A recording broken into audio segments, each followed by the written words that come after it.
아멘. 예, 오늘 설교 제목 주는 그리스도시요, 주는 그리스도시요라는 제목으로 말씀 증거하겠습니다. 예, 오늘 본문은 죽은 나사로를 살리신 예수님을 만나보게 됩니다. 참 기적 같은 일입니다. 죽었던 자를 다시 살리신 예수님. 그러나 우리가 조금 더 생각해 보면 죽음 가운데 죽음을 이기시고 다시 살아나신 그 예수님을 바라보건대 이는 충분히 주 은혜 가운데 이루어질 수 있는 일이라 이해되어집니다. 오늘 본문 조금 위로 17절부터 19절은 나사로가 죽었다는 것을 확실히 보여주고 있습니다. 다 아시는 것처럼 이스라엘 지역은 비교적 온도가 높고 습합니다. 장례식을 하루에서 이틀 만에 끝내야 되는 환경입니다. 17절 나흘은 이미 장례 절차가 끝났고 거의 마무리 단계라는 것을 우리에게 시사해 줍니다. 나사로는 다 아시는 것처럼 베다니 지역에 살았습니다. 이 베다니 지역은 예루살렘에서 약 5리 정도 떨어져 있답니다. 약 5리는 우리식으로 말하면 약 3km, 2.8km에서 약 3km 이렇게 이해됩니다. 19절을 보면 많은 조문객이 왔다 갔음을 보여줍니다. 또 20절을 보면 나사로의 남매인 마르다와 마리아가 나옵니다. 많은 조문객이 왔다 갔다라는 것은 그만큼 이 마르다 남매, 나사로까지 남매가 참 그 동네에서 그 지역에서 많은 선을 행하지 않았을까 이렇게 이해되어지기도 합니다. 어쨌든 예수님은 나사로가 아팠다는 소식을 듣고 이제 옵니다. 마르다는 예수님을 맞으러 나갑니다. 물론 마리아는 집에서 막바지 조문객을 맞이했던지 아니면 마지막 장례 절차를 치료했던지 집에 거했다고 나옵니다. 당시만 하더라도 장례식장이 특별히 없었기 때문에 그 죽은 자의 집에서 조문객을 맞는 것이 일반적이었습니다. 우리나라도 약 20년, 30년 전만 해도 지방에서는 이런 경우를 종종 볼 수 있었다 이해되어집니다. 마르다는 이제 막 오신 예수님께 말합니다. 주님이 계셨더라면, 일찍 또 오셨더라면 죽기 전 아파했던 나사로를 바로 치료할 수 있었는데 그렇지 못한 것에 대한 아쉬움의 표현을 했던 것으로 보입니다. 예수님께서 같이 계셨더라면 나사로가 죽기 전에 이미 조치를 받아 살아났을 것이다. 아니, 생명의 연장이 더 일어났을 것이다. 그 젊은 나이 나사로입니다. 이를 보건대 당시 예수님과 나사로의 물리적 거리는 비교적 멀지 않은 가까운 데 있었던 것으로 보입니다. 이렇게 아쉬움을 표현했던 것으로 보아 충분히 올 수 있었던 거리였는데 예수님께서 조금 늦어서 이렇게 나사로가 죽었다라는 식의 표현으로 이해되어집니다. 22절 그러나 나는 이제라도 주께서 무엇이든지 하나님께 구하시는 것을 하나님이 주실 줄을 아나이다. 아쉬움을 표현했지만 22절을 보면 참 이해하기가 힘듭니다. 마르다는 예수님께서 죽은 오라비 나사로를 지금 당장 다시 살려주시기를 바라는 것 같으면서도 마음 한편으로는 너무 말도 안 되는 것을 기대하고 있는 것은 아닌가라는 내적 갈등도 보입니다. 23절 보니까 예수께서 이르시되 내 오라버니가 다시 살아나리라. 이에 24절 마르다가 이르되 마지막 날 부활 때에는 다시 살아날 줄을 내가 아나이다. 마르다의 고백 지극히 맞습니다. 예수님과 동고동락했던 제자들 예수님의 부활 사건을 좀 미리 언지받은 경우도 있습니다. 근데 마르다는 언제 이 부활을 믿었는지 부활 내용을 언제 언지받았는지 모르겠지만 이 마르다의 부활 고백은 지극히 정상적이고 말씀에 근거한 예수님의 합당한 말씀입니다. 마지막 날 부활 때에는 나 마르다나 이미 죽은 나사로나 다시 살아날 줄을 내가 아나이다. 이 마르다의 24절 고백이 지극히 맞습니다. 마지막 날 부활 때 우린 다시 다 살아납니다. 25절과 26절을 보면 예수께서 이르시되 나는 부활이요 생명이니 나를 믿는 자는 죽어도 살겠고 무릇 살아서 나를 믿는 자는 영원히 죽지 아니하리니 이것을 네가 믿느냐라고 예수님은 반문합니다. 맞습니다. 예수님께서 부활이십니다. 아직 부활 전 사건이지만 부활이요 생명이요 나를 믿는 자는 죽어도 살겠고 무릇 살아서 나를 믿는 자는 영원히 죽지 아니하리라. 이는 부활 사건, 어느 누구에게나 임하는 부활 사건을 염두한 예수님의 말씀으로 이해되어집니다. 27절 이르되 주여 그러하이다. 주는 그리스도시요 세상에 오시는 하나님의 아들이신 줄 내가 믿나이다. 그러면서 이제 예수님은 나사로의 무덤 앞에 돌을 치우라고 합니다. 그리고 예수님은 나사로를 부르시고 이에 나사로는 살아서 나옵니다. 오늘 본문 참 간단합니다. 나사로가 죽었습니다. 예수님이 늦게 왔습니다. 마르다가 아쉬움을 표현합니다. 그러면서 마르다는 본인이 가지고 있던 부활 신앙 고백을 예수님 앞에 고백합니다. 나중에는 다 부활하니까 저는 그거 믿어요. 근데 예수님께서는 그래 나는 부활이고 생명이다. 그럼에도 나사로를 다시 살리시는 예수님의 행동을 보건대 예수님은 제자들뿐만 아니라 마르다 마리아에게 분명히 기적으로 보여주었습니다. 죽은 자가 다시 살아난 것처럼 너희들이 지금 믿고 있는 나중 부활 사건도 반드시 일어난다. 이 점을 오늘 본문은 강조하고 있다 보여집니다. 오늘 본문을 통하여 세 가지 살펴보겠습니다. 첫째, 그래도 주님을 붙잡아야 합니다입니다. 예수님을 밖에서 맞이한 마르다, 인간적으로 너무나 아쉽습니다. 그럼에도 본문 22절 그러나 나는 이제라도 주께서 무엇이든지 하나님께 구하시는 것을 하나님이 주실 줄을 아나이다. 나사로 죽은 건 죽은 거고 그럼에도 내 믿음 변함없습니다.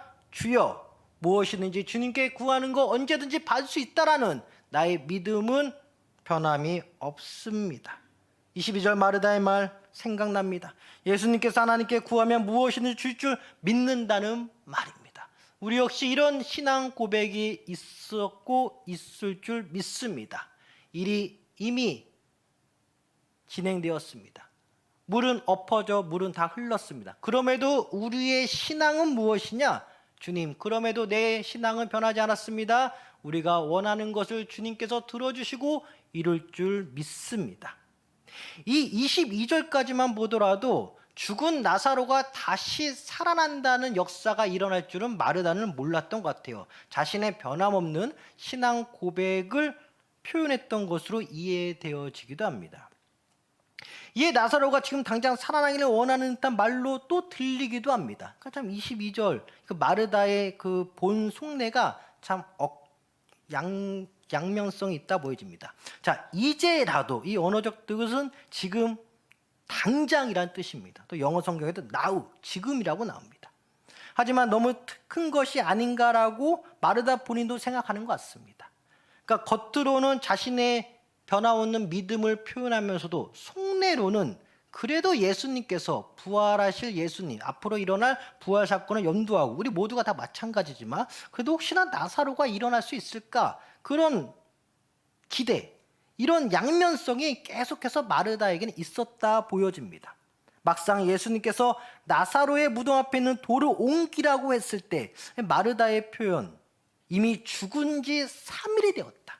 시체에서 냄새가 난다. 내심 기대하는 것 같지만 또 막상 예수님께서 다시 나사로를 살리기 위해서 돌을 치우라고 했을 때 마르다는 현실을 예수님께 말씀합니다. 이미 죽었습니다. 3일이 되었습니다. 시체에서 냄새가 납니다. 나사로는 확실히 죽었다 마르다가 표현해 줍니다. 속으로 내심 기대하는 마음도 없지 않아 있었던 것처럼 우리의 삶이 그렇습니다. 내심 기대하는 게 있습니다. 그러나 겉으로는 자신이 기대하는 것을 들키지 않기 위해서 겉으로는 현실의 표현을 하는 경우도 우리 삶 가운데 있습니다. 우리는 마르다의 모습 다 이해가 되죠. 기대하는 바가 있습니다. 너무 큰 것이 아닌가. 다른 사람이 물어보면 그냥 현실을 직시한다. 나의 신앙은 변함없다. 고백합니다. 나의 속내가 들키지 않기 위해서. 그러나 나의 속내 가운데 저 한 구석에 기대하는 바가 있습니다. 다시 역전되리라.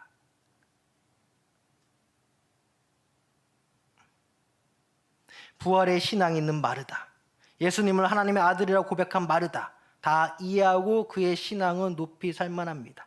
마르다의 신앙 고백 참 귀한 것입니다. 어제의 아쉬움을 뒤로하고 지금 당장 예수님께 구하는 것이야말로 진정한 믿음이라 오늘 본문 속 마르다의 신앙을 이해할 수 있겠습니다. 다시 한번 강조하지만 인간적 아쉬움을 뒤로하고 주님께 우린 다시 구해야 합니다. 겉으로는 현실을 직시하는 말을 우리 입 가운데 나올지라도 우리 마음 가운데는 무엇이 있어야 되냐? 바로 기대하는 마음이 있어야 된다. 그래야만 주님의 역사가 일어납니다.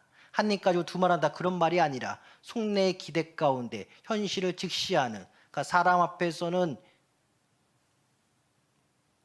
현실을 직시하는 말 할지라도 우리 마음 가운데 기도로는 기대가 있어야 된다는 거예요. 오늘 죽은 나사로를 다시 살리신 예수님, 사실상 나사로의 죽음을 이미 알고 계셨습니다. 오늘 보면 더 위로 보면 요한복음 11장 초반부를 보면 나사로의 누이들이 사람을 예수님께 보냅니다. 그리고 나사로가 병들었다 전합니다. 예수님이 듣습니다. 그러나 움직이지 않고 이틀을 더 그곳에 계셨습니다. 가만히 계셨던 예수님. 분명히 나사로가 병들었다 하면은 당장 달려가서 고쳐줘야 될 예수님의 행동이 우리는 예상되는데, 그렇지 않고 이틀 동안 아픈 나사로의 소식을 들었음에도 그곳에 이틀을 더 유의하셨던 예수님.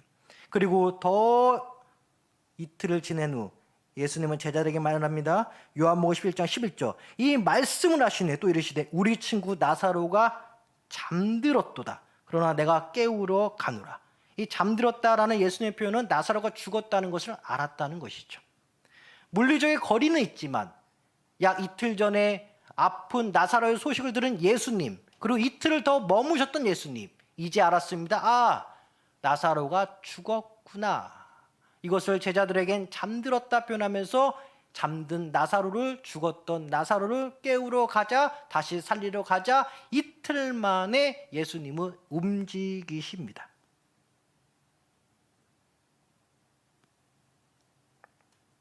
나사로 누이들의 요청이 이틀을 지체한 후 나사로가 죽음에 이르자 죽음을 간파한 예수님께서 움직이셨습니다.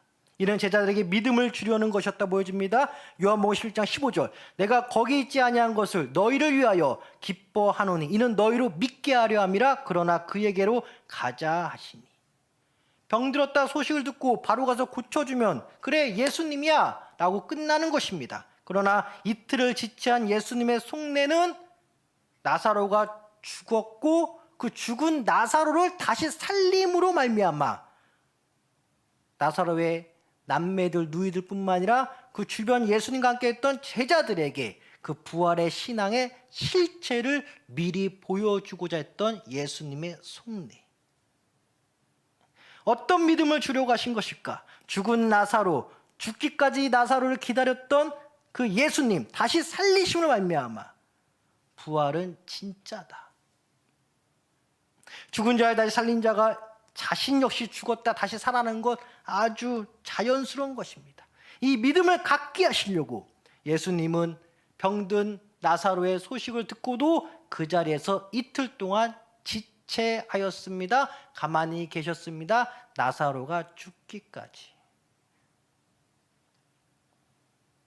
물론 오늘 본문은 사람의 생명이 왔다 갔다 하는 아주 중대한 상황입니다. 그러기에 마르다는 더욱더 주님을 붙잡은 것입니다. 바로 생명이자 부활이신 예수님이십니다. 그러나 예수님은 더 큰 것을 사람들에게 보여주기 위해서 인간의 아픈 마음을 조금 뒤로 하셨습니다. 당연한 것을 당연한 것으로 여기지 않는 예수님. 당연한 것을 뛰어넘어 더 큰 것을 주시는 예수님. 우리의 기대가 이런 기대입니다. 당장 기도해서 응답받는다? 좋죠. 감사하죠. 그러나 그때 우리의 마음은 예수 믿을만 하네. 그러나 예수님의 응답이 늦어지고 정말 크게 역전시킬 때 우리는 예수님을 믿을만 한 애가 아니라 진짜 예수님은 하나님의 아들이십니다. 이런 고백이 나옵니다. 더 큰 것을 위해서 지체하신 예수님. 우리 삶 가운데 이러한 삶이 충만하길 소망합니다. 물론 당장 응답받는 게 감사하죠. 뭐 기도하는데 입도 아픈데 뭐 입 안 아프도 바로 그냥 응답받으면 좋은데, 그렇게 신앙생활이 이어지면은 마치 삼일체 하나님이 알라딘 요술램프처럼 우리가 필요할 때만 바로바로 119 소방서처럼 경찰서처럼 그 너머에 정말 살아계신 예수님을 알려주시기 위하여 우리의 기도를 들었음에도 불구하고 지체하신 삼일체 하나님을 우리 삶 가운데 종종 만나보게 됩니다. 그때 우리는 느끼는 거죠. 아, 진짜 살아계신 하나님이구나. 둘째는 부활하신 예수님을 믿어야 합니다. 뭐 당연한 건데요. 분명한 것은 예수님은 부활하셨습니다. 오늘 보면 예수님의 부활 전 사건인데요. 그럼에도 불구하고 마르다에게 부활의 믿음이 있었던 건 확실하죠. 본문 24절과 27절을 보면 이 부활은 놀라운 것입니다. 또한 우리에게 이 부활은 소망을 안겨줍니다. 내심 마음 가운데 기대와 함께 기대 플러스 소망을 안겨주는 것이 바로 부활 신앙입니다. 마르다처럼 우리 역시 부활의 소망처럼 불가능이 없으신, 못할 게 없으신 예수님을 우리는 믿고 있습니다. 하지만 정작 너무 큰 것을 기대할 때 마치 죽은 나사로가 다시 살아나길 바랬던 것처럼 정도의 큰 것을 기대할 때 솔직히 불가능이 없으신 하나님께서 다 하실 수 있지만 이런 큰 은혜가 과연 나에게 올까? 내가 너무 큰 것을, 이 시대에 맞지 않게 너무 큰 것을, 지금 상황에 맞지 않게 너무 큰 것을 내가 바라고 있는 것은 아닌가? 이 속내가 들키지 않아야 되는데. 지극히 우리의 일반적인 모습입니다. 이런 모습, 어쩌면 겸손의 표현이기도 하고요. 어쩌면 믿음이 없다라는 표현이기도 합니다. 처음 돌을 옮기라고 했을 때 마르다가 망설였습니다. 속내는 기대했는데 겉으로는 죽은 지 3일 됐어요, 예수님. 속내는 기대했는데 겉으로는 죽은 지 3일 됐어요, 예수님. 겸손인지 믿음이 없는 건지 때론 이런 갈팡질팡할 때가 우리에게도 있는데, 어쨌든 두 번째 순종한 것을 보면 돌이 옮겨지고 나사로가 다시 살아났을 때 우리의 소망이 어떠한 성격을 가지고 있냐? 기대 가운데 소망이 더해지는데 하루는 너무 큰 소망이라 하나님께 너무 큰 걸 바랬나?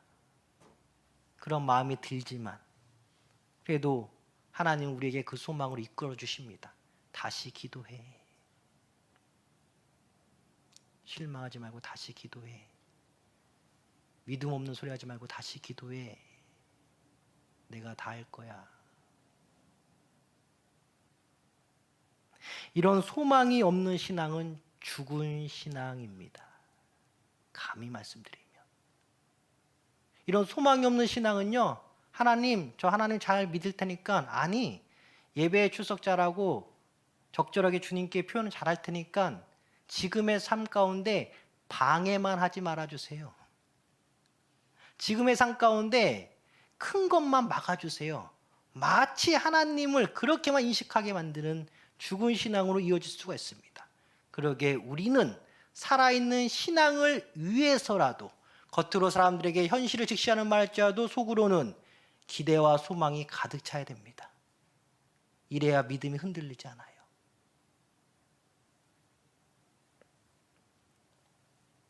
이 소망은 우리로 하여금 놀랍게 해주십니다. 주님은 우리에게 놀라움을 주시기도 합니다. 너무나 크신 은혜로 우리로 하여금 놀라움을 주시는 것이죠. 기도를 해도 소망이 더딜 때 사실은 더 큰 것이 있다는 것을 우리는 다 알고 있습니다. 그럼에도 멈출 때마다 삼일체 하나님은 기도하는 우리 마음 가운데 터치하시죠. 기도해. 믿어. 소망을 가져야 합니다. 마르다처럼 말이죠. 첫 번째 순종을 못했을지라도 두 번째 순종한 것처럼 우리는 우리 인생의 무덤에 돌을 옮겨야 합니다. 기도로서.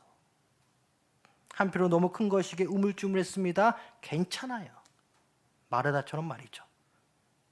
이제 두 번째, 세 번째 우리 인생의 무덤의 돌 문을 여시기를 소망합니다. 이 소망이 가득해야 돼요. 이 소망 없으면 신앙생활이 메마르고, 신앙생활 메마르면 항상 말하지만 세상 보이는 거예요.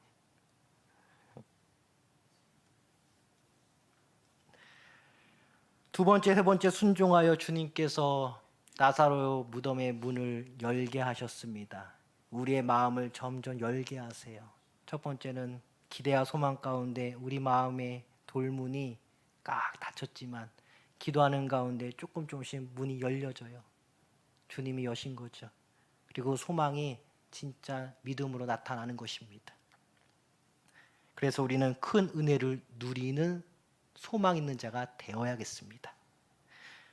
다시 한번 강조하지만 소망 없는 삶은 메마른 신앙으로 돼요. 하나님 그냥 방해만 하지 마세요.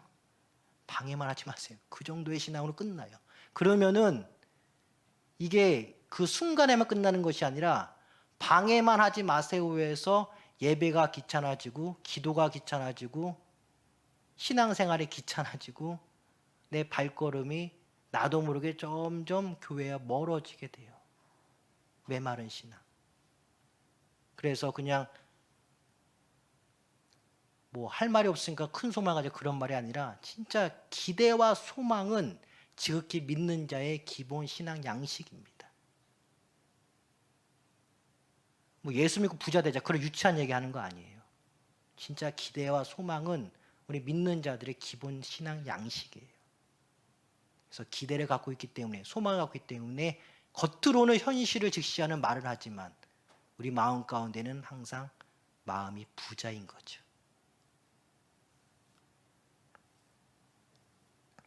우리는 생기 있는 삶을 살아야 합니다. 즐거운 삶을 살아야 합니다. 잠언 10장 28절 보니까 의인의 소망은 즐거움을 이루어도 악인의 소망은 끊어지니라. 예수 없는 소망은요, 그 인생 가운데 끝나는 거예요. 근데 예수 믿는 소망은 즐거움 가운데 이루어지는 것입니다. 그래서 예수 없는 소망은 잠깐 기분 좋아졌다 금방 엎어지고 여러 주변 상황으로 그냥 다 흐물어지고 인생에 낙이 없는 거예요. 근데 우리 의인의 소망은 즐겁다. 기도할 때마다 즐겁다. 기도할 때마다 확신이 있다. 기도할 때마다 믿음을 주신다. 이루어 주시는 것입니다. 나의 소망의 기도가 즐거운지 아니면 중간에 끊길 것인지 어떻게 아냐? 바로 소망을 꾸는 내가 예수님을 믿는 자이기 때문에 나의 소망의 기도가 즐거운 것이죠. 그러니까 기도할 맛이 나는 거예요. 세상 사람들의 소망, 그냥 작은 풍랑에도 금방 넘어지고 금방 끊어지고 그냥 그들의 그냥 하룻밤의 꿈으로 끝납니다. 하지만 나의 소망은 죽었다 다시 살아나신 예수님을 믿는 사람으로서 기도하는 소망이에 즐겁기에 기도하는 가운데 믿음이 더해지기에 바로 생기가 넘치는 살아있는 소망으로 우리 삶 가운데 오는 것입니다. 전도서 9장 4절 이렇게 말씀하고 있습니다. 모든 산자들 중에 들어있는 자에게는 누구나 소망이 있음은 산개가 죽은 사자보다 낫기 때문이라. 우리가 살아있다는 것이 어떻게 증명이 되냐? 바로 살아있는 즐거운 소망을 기도할 때 내가 영적으로 살아있다는 것을 분명히 직시하게 됩니다. 겉으로는 현실적인 말을 할지라도 마음 가운데 기대하는 소망이 넘친다는 것은 내가 영적으로 살아있다. 이 소망은 우리에게 은혜의 선물로 주셨답니다. 데살로니가후서 2장 16절 우리 주 예수 그리스도와 우리를 사랑하시고 영원한 위로와 좋은 소망을 은혜로 주신 하나님 우리 아버지께서 영원한 위로도 주셨고 좋은 소망을 주셨다. 왜? 우리를 사랑하셨기 때문에.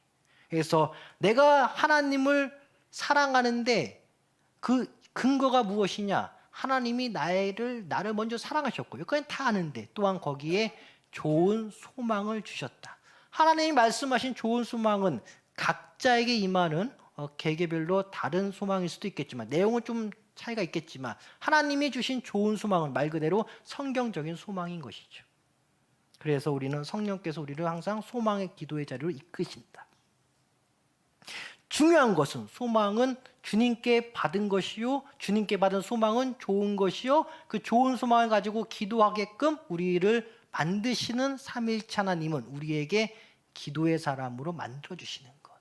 그리고 인내 가운데 소망, 정말 이 기대 가운데 소망, 이것은 항상 메마르지 않는 살아있는 생기 있는 소망의 사람으로 우리를 이끌어 주신다라는 것입니다. 은혜의 선물로 소망을 받았습니다. 또 받아야 합니다. 작은 소망도 좋고요, 큰 소망도 좋고요. 주 안에서 좋은 소망 많이 받으시길 소망합니다. 받았다면 거기서 끝나는 것이 아니라 끝까지 붙잡으셔야 돼요. 우리 교회 이제 우리 담임 목사님 이제 계속 기도하시면서 이제 신년 새벽기도회 축복 새벽기도회 준비하고 계시는데 그때 정말 뭐 부르짖자는 거예요. 첫 해 정말 우리 신년 축복기도에 다 나와서 나에게 주신 소망 좋은 것이라 했으니까 부르짖자라는 거예요. 부르짖자. 그때 정말. 그래서 1년 2025년도 또 승리하시길 소망합니다. 자, 우리 마지막 셋째 같이 눈물을 흘리신 예수님. 예수님 눈물 흘리셨어요. 참 예수님도 막상 죽은 나사로니까 예수님 눈물 흘리셨어요. 죽을 때까지 이틀을 지체하였던 예수님인데 막상 이틀 만에 오셔서 무덤 앞에서 죽은 나사로를 보고 울으셨어요. 예수님의 눈물, 그 주변 사람들로 하여금 예수님께서 얼마나 나사로를 사랑하셨는지 알게 해주었습니다.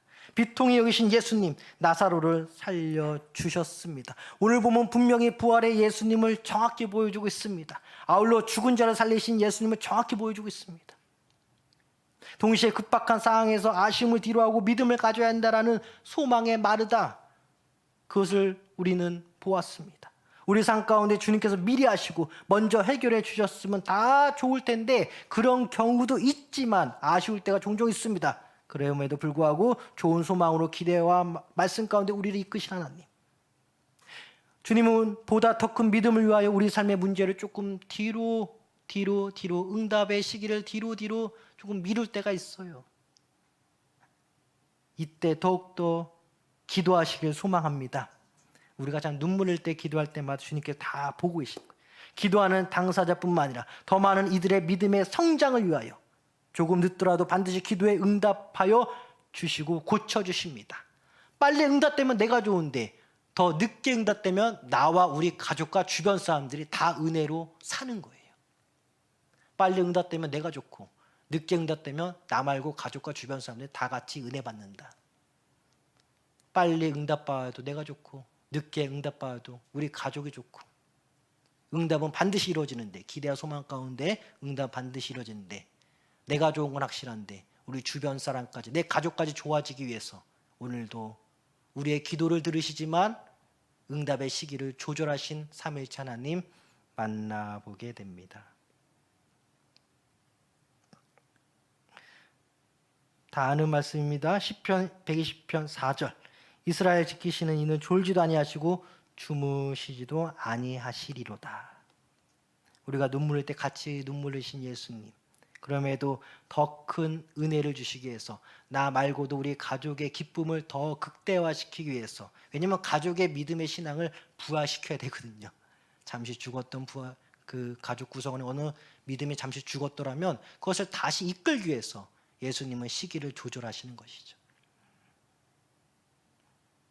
마르다 마리아를 위해서 그랬던 것처럼, 또 제자들을 위해서 그랬던 것처럼,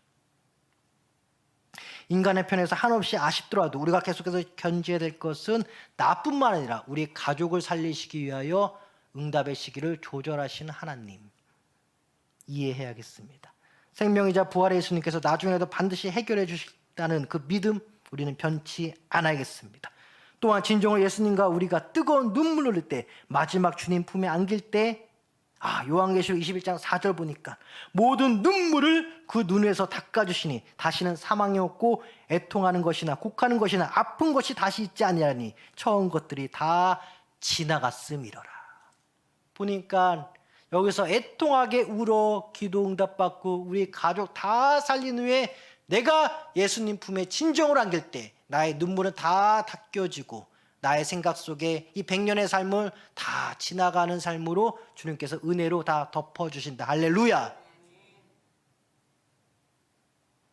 다 지나가는 거예요. 주님 품에 진정을 안길 때.